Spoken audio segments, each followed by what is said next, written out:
Okay, checking in on one of our jobs here. Looking at the progress. What an amazing pool deck. This is Dimension 6. I should be walking the other way so you don't see me in the shadow. Dimension 6 in Luter's Gray with a charcoal Holland 4x8 border. So this paver, zoom in here. This is 3x6, 6x6, and 6x9. Just small, dimensional paver that looks fantastic. Lots of variation in the color. Huge contrast in the band. And man, if this doesn't blow your hair back, I don't know what will. Of course, it's unfinished, and we're getting ready to put in a grill island and a couple other things. But what a transformation. Also, interesting to note that we have lights here underneath the steps that we've installed. We'll get pictures of that illuminated at night. But just a good looking job. You can see here that the way that we laid it out, there are no strange cuts. A lot of times when pavers are installed, people have a hard time following the pattern. And so when you get close to the house, you get like strange cuts. But the important thing to remember is when you start laying pavers, you want to start on a flat surface. And then when you have a pool like this, it really doesn't matter where the cuts are because they're all meandering anyways. So you start here, get a nice straight surface. Look at that line all the way down. Then, like I said, when you get over here, you're gonna have little cuts, but it doesn't really matter. It just flows. So this is before we've sanded it, before we've compacted it. These pavers are just laying on the sand bed, and we have a special compactor vibratory plate that will go on the top of this. And as the vibratory plate goes over the top, the pavers vibrate like this, and then the sand goes into the joints. We use special poly sand that has a polymer hardener in it, and when we get it wet, it hardens. Just another detail that we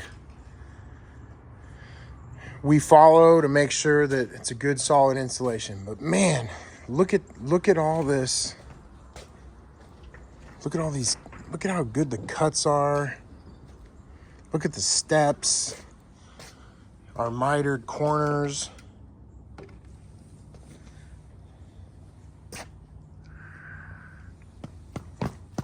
Jose's over here working on a detail to hide the ugly footing of the wall.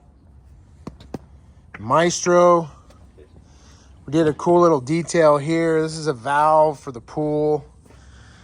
Unfortunately, there's no way around it, so we did a cool little detail to make it pop, stand out. These are little waterfall features. But what a cool backyard.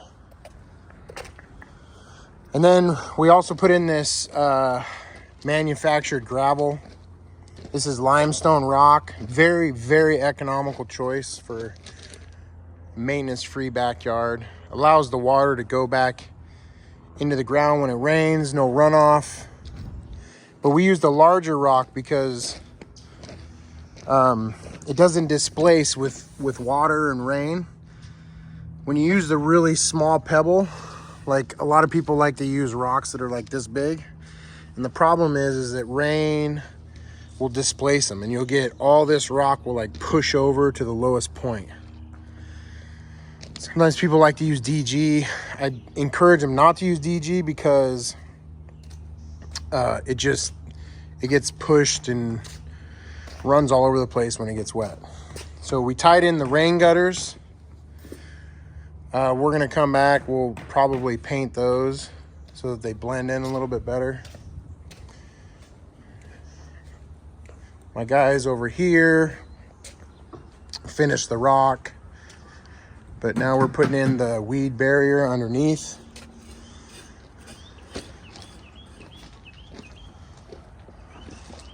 All the pool equipment. Just a really great looking job. There's more lights there under the steps.